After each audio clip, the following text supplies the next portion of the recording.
মহাভারতের শকুনি মামা কি সত্যিই খারাপ ছিল? তিনি কেনই বা কুরু বংশ ধ্বংস করতে মরিয়া হয়ে উঠেছিলেন? আসুন আজকে এই ভিডিওতে জেনে নিই বেশ কিছু অজানা তথ্য। গান্ধারী এবং শকুনি ছিলেন গান্ধার রাজ সুবলের সন্তান।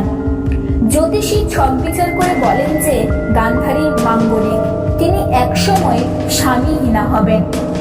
সতর্কতা নিয়ে তার বিয়ে দেওয়া হয় এক ছাগলের। এরপর সেই ছাগলটিকে মেরে ফেলা হয়।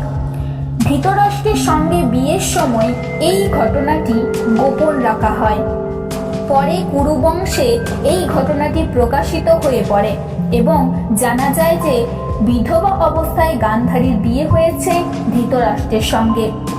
এই কথা গোপন রাখার জন্য গান্ধার রাজ্য আক্রমণ করে ভীষ্ম, ধৃতরাষ্ট্র এবং পাণ্ডুর বিশাল বাহিনী। যুদ্ধে পরাস্ত হন রাজা সুবল। বন্দী করা হয় শকুনি সহ তার শত পুত্রকে। তাদের প্রাণে হত্যা না করে অভুক্ত রাখা হয়। কারাগারে আটক কয়েকশো গান্ধার যুদ্ধবন্দী, কিন্তু খাবার দেওয়া হতো সেই সময় একজনকে। এইভাবেই তিলে তিলে তাদের হত্যার পরিকল্পনা গ্রহণ করে হস্তিনাপুরের রাজপুরুষরা। গান্ধার রাজবংশ তখন স্থির করে তারা বাঁচিয়ে রাখবে শুধুমাত্র চতুরতম বংশধর শকুনিকে। তাই সবাই অনাহারি থেকে ওই সামান্য খাদ্য তুলে দিত শকুনিকে। এইভাবেই বন্দি দশায় একে একে মারা যেতে থাকে শকুনির সমস্ত ভাইয়েরা। ঠিক সেই সময় সুবল যখন মৃত্যুর মুখে ধাবিত হয়, সেই সময় রাজা সুবল ডেকে পাঠায় তার পুত্র শকুনিকে। শকুনির কাছে এলে রাজা সুবল তার সমস্ত শক্তি দিয়ে শকুনির পায়ে লাথি মারে এবং তার পা ভেঙে দেয়। শকুনি এর কারণ জানতে চাইতে রাজা সুবল বলে যে, তুমি যেন প্রতি পদে পদে তোমার ভাইদের মৃত্যুর কথা মনে রাখতে পারো, সেই জন্যই তোমার পা ভেঙে দিলাম। যেন তুমি প্রতিশোধের কথা কখনো ভুলে না যাও। আর আমার মৃত্যুর পরে আমার হাড়ের ভস্য দিয়ে তুমি পাশা বানিয়ে নিও, যেই পাশা শুধু তোমার আদেশে চলবে। তুমি যা বলবে সেই কথা মতোই এই পাশা কাজ করবে। শুধু প্রতিশোধ গ্রহণের লক্ষ্যে জীবিত থাকে শকুনি। প্রাণ ধারণের জন্য তিনি নাকি ভাইদের মৃতদেহ খেতেন। যাই হোক, বন্দি দশা থেকে একদিন মুক্তি পেলেন শকুনি। একে অন্ধ ধৃতরাষ্ট্রের সঙ্গে দিদির বিয়ে হয়েছে একথা শুনেই তিনি অত্যন্ত ক্রোধান্বিত ছিলেন।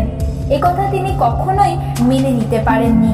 তার উপরে আবার চোখের সামনে দেখেছিলেন পরিবারের সবার মৃত্যু। ফলে প্রতিশোধ স্পৃহায় জ্বলতে থাকা শকুনি এসে উঠলেন দিদি গান্ধারীর কাছে। গান্ধার সিংহাসন পড়ে থাকলো শূন্যভাবে। শকুনি মন্ত্রণা দিতে লাগলেন তার ভাগ্নে দুর্যোধনকে। পুত্র উলুগাকে শকুনি বলেন, রাজা ঐশ্বর্যের থেকে তার কাছে অনেক বেশি প্রিয় প্রতিশোধ চরিতার্থ করা। ধ্বংসের খেলায় নেমে ধূর্ত শকুনি বুঝলেন দুর্যোধন অত্যন্ত মূর্খ এবং গোয়ার। তাকেই তিনি ব্যবহার করলেন নিজের চালের দান স্বরূপ। শকুনির লক্ষ্য ছিল কৌরব পাণ্ডবদের লড়িয়ে দিয়ে পুরো বংশকেই ধ্বংস করে দেওয়া। শকুনির মন্ত্রণাতেই আয়োজিত হয় পাশা খেলা, যেখানে একে একে সব কিছু হারান পঞ্চপাণ্ডব। এই পাশা খেলার আসলেই কুরুক্ষেত্র যুদ্ধের প্রস্তুতি পর্ব ছিল। শকুনি তা খুব ভালোভাবেই জানত। শকুনি তার পাশার চাল এত নিপুণ কৌশলে সাজিয়েছিল যে পাণ্ডবরা শুধু রাজ্য আর সম্পদই নয়, সম্মানও হারিয়েছিল। কিন্তু কুরুপক্ষ সেই দিনই তাদের শেষ বংশ প্রদীপ জীবনকে বাজি রেখেছিল, যার প্রমাণ ভীমের সেই প্রতিজ্ঞা, যা সেদিনই কুরু বংশের সমাপ্তি ঘোষণা করেছিল। স্বয়ং শ্রীকৃষ্ণ নিজেও শকুনির পাশার জালে আটকা পড়ে গেছিলেন এবং গান্ধারী তাকে অভিশাপ দিয়েছিল যেভাবে কুরু বংশ ধ্বংস হয়েছে ঠিক একইভাবে তার যাদব বংশ ধ্বংস হবে, এবং সময়ের পরিপ্রেক্ষিতে আমরা সে কথা বাস্তবায়িত হতেও দেখি। অর্থাৎ শকুনের সেই পাশার জালে স্বয়ং বাসুদেব শ্রীকৃষ্ণ জড়িয়ে পড়েন এবং তারও বংশ ধ্বংস হয়েছিল।